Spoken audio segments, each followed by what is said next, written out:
বন্ধুরা good morning. আবার আজকে ব্লকে ফিরে এলাম। আশা করি আপনারা সকলে ভালো আছেন, আমরাও ভালো আছি। হ্যাঁ, তো আজকে সকালবেলায় খুব উঠে গেছি। গিন্নি তো মনে হয় 5টার সময় উঠেছে। ওর তো যাওয়ার কথা ছিল যোগাতে, আমার ক্লাস হয়েছে কিনা হয়নি, দেখি ওকে একটু জিজ্ঞাসা করবো। আর এই যে আমাদের ঘর বাড়ি দেখতে পাচ্ছেন, হ্যাঁ আমরা এখানেই থাকি। হ্যাঁ, ওই তো গিন্নি মনে হয় মুখ ধুয়ে নিল মনে হয়, জিজ্ঞাসা করি। হ্যাঁ গো, তোমার যোগা ক্লাস হয়নি না? আর চা করে নিলে তখনই চলো চা দেখো, চা দেখো, চা খাও। চলো চলো চলো চলো চলো। তুমি ইয়ে করলে যোগা যাওয়ার জন্য উঠেছিলে? যোগা হয়নি? মেসেজ দেয়নি? আচ্ছা চা করো, আমি একটু মুখটা ধুয়ে নিই তা করতে। মার ফোনে রিচার্জ নেই, রিচার্জ করে দেবো। চা হলো? একটু বেশি করে চা করো, যেন 3 কাপ চা খাবো। আর রুটি করা হয়ে গেছে? বিস্কুট কটা বিস্কুট নেবে? ওই নন্তা বিস্কুট দাও, 3টে নন্তা বিস্কুট দাও। 3টে নন্তা বিস্কুট। তাহলে আমি আরেকটা জিনিস লুকিয়ে করেছি। কি পিঠে? পিঠে? হ্যাঁ। কই দাও। তাহলে পিঠে রুটি করে দিতে হবে, পিঠে দাও আগে। ও এগুলো কি পিঠে?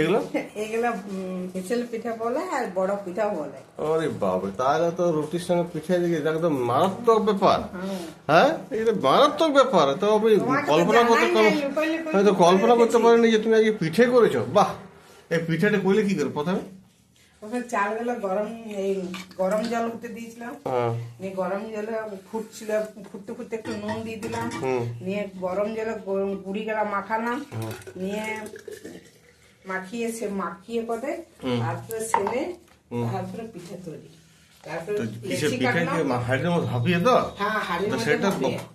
সেটা বলো যে হাড়ির মধ্যে ভাপিয়ে বলছে। অনেকে ভাপা পিঠে বলে নাকি, হ্যাঁ না হিসেল পিঠে বলে। যাক, এই পিঠে কিন্তু আমার খেতে খুব ভালো লাগে। আর এর মধ্যে কি পুর দিয়েছে?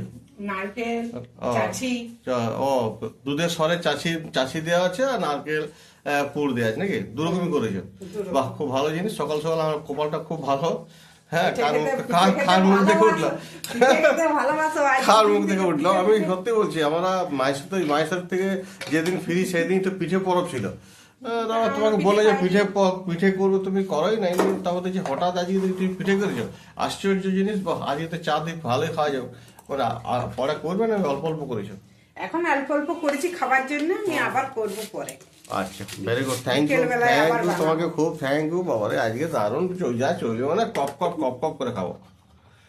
পিঠে করেছো না, সত্যি আমি ধারণা করতে পারি। তোমাকে বই নাই, তোমাকে বললে তো তুমি ভোর থেকে বলবে উঠো পিঠে খাবে না, পিঠে খাবে না। তো বন্ধুরা, আমি আশা করতে পারি নাই যে আজকে পিঠে করেছে। আর 3টে রুটি আর বিস্কুট আমি যেমন খাই, আর আমি পিঠে কিন্তু খুব ওস্তাদ। মানে বলা না, একটা গ্রামের ভাষায় বলা না যে পিঠে খেতে জম, যে কোনো জিনিসের খেতে বেশি খেতে বলবো না, এই খেতে জম।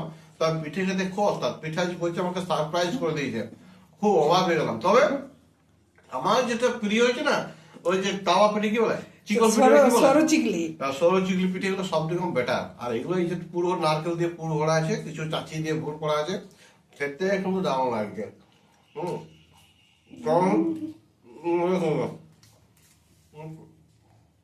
চা খাচ্ছ নাকি? হ্যাঁ, চা খাচ্ছি। চা মুড়ি খাবো না, পিঠেই খাবো? শুধু পিঠেই খাবো, চা পিঠে। আজকে কি করবে আজকে রান্না বান্না? দেখি তুমি কি খাবে। কুমড়ো আছে, ফুলকপি আছে, বাঁধাকপি আছে, মূলো আছে, কি করে সবজি খাবে। কাল কি করেছিল? কাল তো ইয়ে করেছিল, আলু বেগুনে, বেগুনে মূলোতে বড়ি দিয়ে একটা সবজি করেছিলাম। আজকে ফুলকপি তরকারি করো। ফুলকপি তরকারি খাবে? হ্যাঁ। আর মাছ আছে, মাছ ভাজা খাবে না? সে মাছ ভাজা খাবো। ওটা আজকেও তো আমার পুকুরে মাছ ধরছে। ওই শোনো, কালকে মাছ আমাকে দিও না, আমি এমনিতে বাসি মাছ খাই না, তুমি তো জানোই। আর আজ পুকুরে মাছ ধরছে, পুকুরে মাছের পুরোপুরি ভাজা খাবো। হ্যাঁ, পুরো ভাজাই খাবে, তোমার জন্য ভাজা করব, বুঝলে? পুরোপুরি ভাজা করো, আমি ভাজাই খাবো কিন্তু। হ্যাঁ, আর ওই তুমি ভাজা করো, ফুলকপি তরকারি করো, একটা আলু পোস্ত কিন্তু অবশ্যই কিন্তু করো। ঠিক আছে, আলু পোস্ত করে দেবো। আমি দেখি বাজার গিয়ে মানে কালকের জন্য কিছু বাজারে নিয়ে দিই, বুঝলে? ঠিক আছে, বুঝলে? তোমার ওষুধ কি কিনতে হবে? ওষুধের ফটোটা দেখো, কি কি তো তোমার ওষুধগুলো দাও, মানে রাজুকে অর্ডার দিয়ে দেবো যে এই ওষুধগুলো নিয়ে আসবে। ওষুধের এইটা আছে, দেখো বাচ্চাটা কি কি নাই না কি কি, অনেকগুলো ওষুধ রোজ দেখছি, আর কটা মনে হয় আনতে হবে। দেখি আমার কটা ওষুধ নিয়ে আসে। সিলাকা স্টার 5 গুলো আনতে হবে। প্রেশার ওষুধ তো? হ্যাঁ ঠিক আছে দেখছি। তো বন্ধুরা, আমরা আজকে একটু বাজারে চলে এসেছি, কিছু মেডিসিন কিনবো, দুজনেই বাজারে এসেছি। তো আপনারা কিন্তু এই ব্লগ দেখতে থাকুন, আর ভালো লাগলে অবশ্যই কিন্তু সাবস্ক্রাইব করবেন। জানি না আমাদের ব্লগগুলো কেমন হচ্ছে, যদি ভালো লেগে থাকে তাহলে কিন্তু একটা লাইকও করে দেবেন আর সাবস্ক্রাইব করে দেবেন। আপনারা সকালে ভালো থাকুন, ধন্যবাদ। তুমি বলো। আপনারা সবাই ভালো থাকুন, ধন্যবাদ।